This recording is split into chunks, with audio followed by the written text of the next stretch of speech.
Show me your news! And now, coming through your speakers and into your ears, it's the gaming podcast that you all know and love. It's Show Me Your News! Your favorite Super Smash Bros. Brawl podcast from 2007 continues to cover the latest in the video game industry at ShowMeYourNews.com. Now, let's join the show. Welcome to Show Me Your News, the pinnacle for delivering and debating the gaming news that matters the most to you.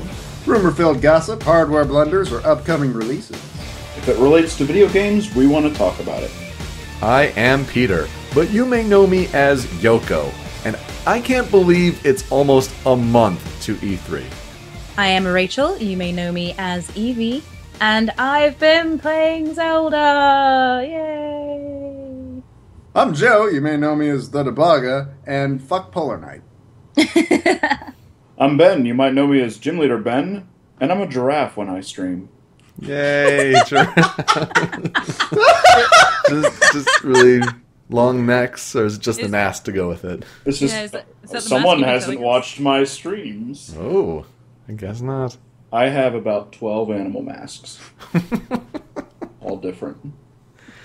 We are part of the SMYN network at ShowMeYourNews.com. Today is Saturday, May 9th, 2015, and this is episode 179 of the podcast.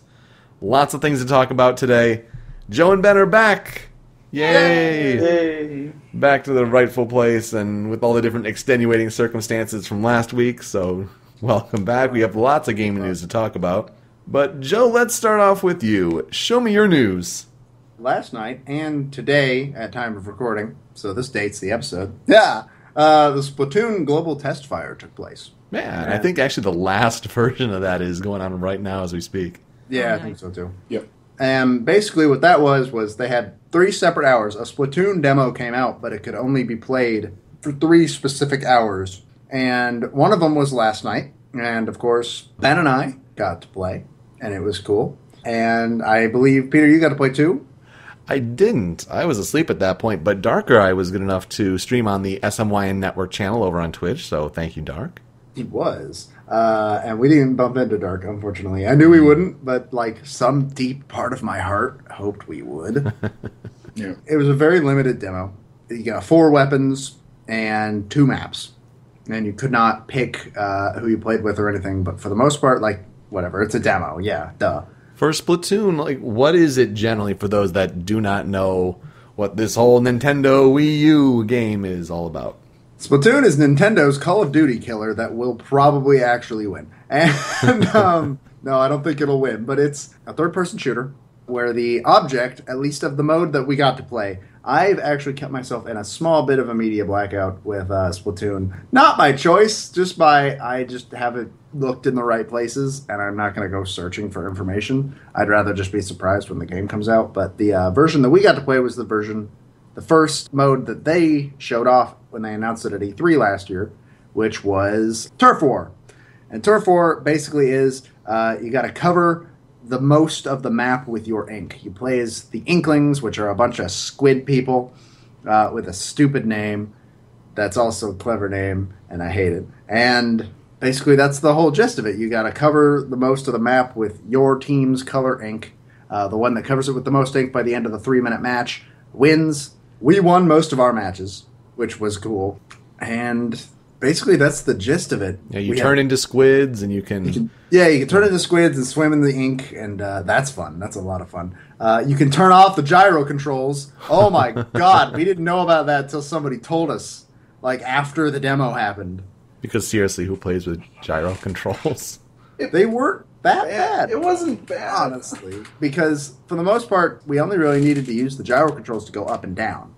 Outside of that, you could use the right stick to go left and right. I mean, as long as I didn't have to turn my entire body like I thought I was going to have to. I'm fine with gyro controls, but for the most part, they weren't that bad, but I'm glad that we could turn them off. The option is there. Thank God. I will not be playing with gyro controls when I get the game. The 4 weapons that they gave us were the Splattershot Jr., which was a pistol. I was okay with it, I guess. And what did you think of the splatter shot, Junior? It was alright. It kind of like went off the cursor, or like the crosshairs a little more, so it had a bit more of a spray to it, which was handy for covering turf ground. Yeah. I personally didn't really notice all that much of a difference between the splatter shot. And the splatter shot itself is the weapon that you see them use in all the promotional art and everything. It's the one that looks like a super soaker. And that's the splatter shot itself, which was my favorite weapon. It's the basic one. I did very well with it. Ben, during our last match, just went on a rampage with it. Like, A lot of people died. oh my god, killed so many. It was just one after another. We had the splatter charge, I think is what it was called. It was basically a sniper rifle. Splat charger. Splat charger? Okay. I didn't like it. Ben, you liked it. You should. In terms of like turf war, I liked the non-traditional weapons. I liked the splat charger, and I really liked the paint roller, but I couldn't see them being combat viable, like at all. Well, the paint roller I could see. I got killed by the paint roller a lot. You just gotta back up a little bit. I'm surprised that's one that can kill. Well, if they sneak up behind you, and you can also slam the paint roller on the ground to make a bit of a ranged attack, but it doesn't have that much range. Yeah. So it's not really all that useful, but it's something. And the paint roller came away being some people's favorite weapon. Oh, it's my favorite. Oh, it's my second favorite. Because for turf war, it's overpowered. It's so good. Like, holy shit. And we had one very sad moment for another team member. This wasn't sad for me, it was sad for the person that I killed. He was rolling around a corner with the paint roller covering the ground, and I came up right behind him with another paint roller, covered exactly what he just covered, and then killed him from behind. It's pretty great. Ben just fucking lost it. It was just like, that was the meanest thing I've ever fucking seen. For the most part, though, yeah, the paint roller came away being everybody's favorite weapon, or most people's favorite weapon. We had two maps, which was the warehouse, which was my favorite map. It was very basic. There was no way to fall off, which was the problem we had with the other one, which was the oil rig level. It's like sea salt, something. Oh, I'm sorry, they're like bottomless pits on a map? Yeah. What? Yeah, it's like a rig. It's not a rig. You can just fall off. What the fuck? That's awful. That'll kill you. And that didn't happen in the warehouse. There's none of that in the warehouse. But Was the warehouse like the basic map they showed at E3 last year? I think so. Okay. And it even had a tutorial built into it and everything.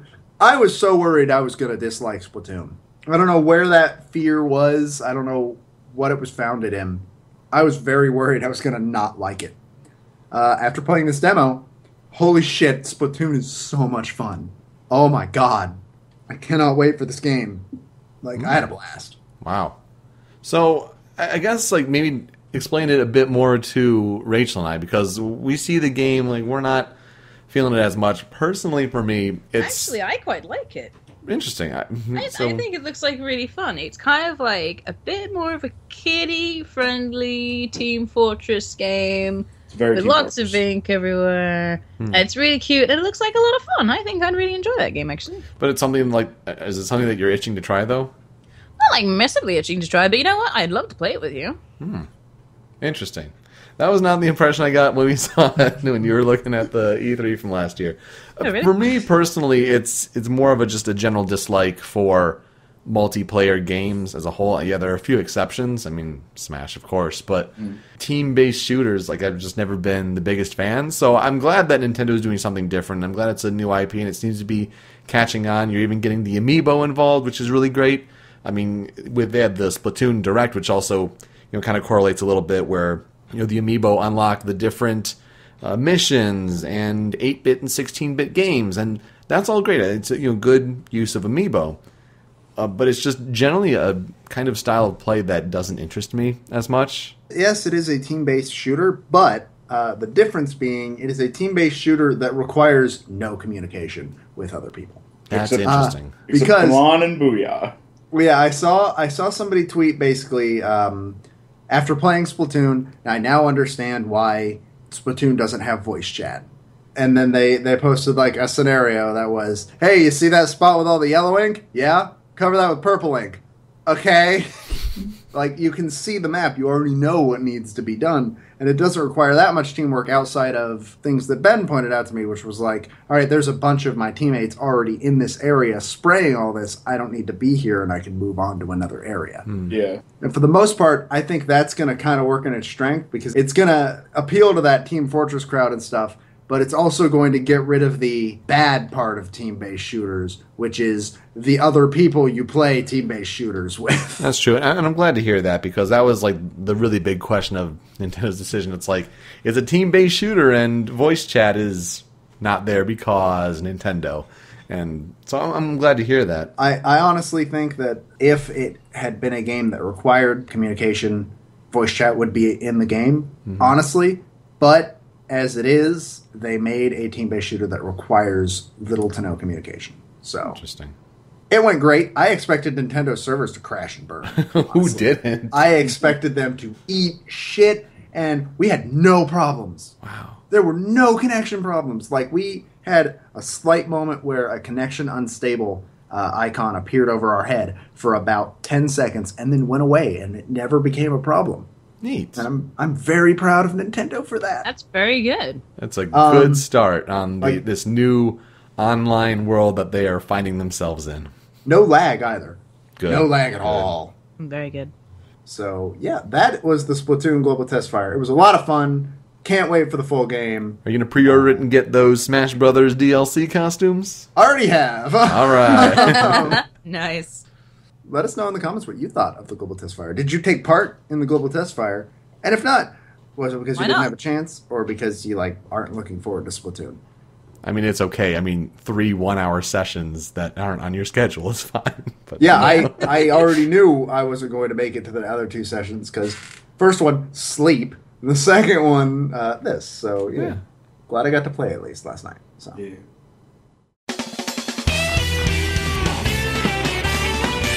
Show me your news.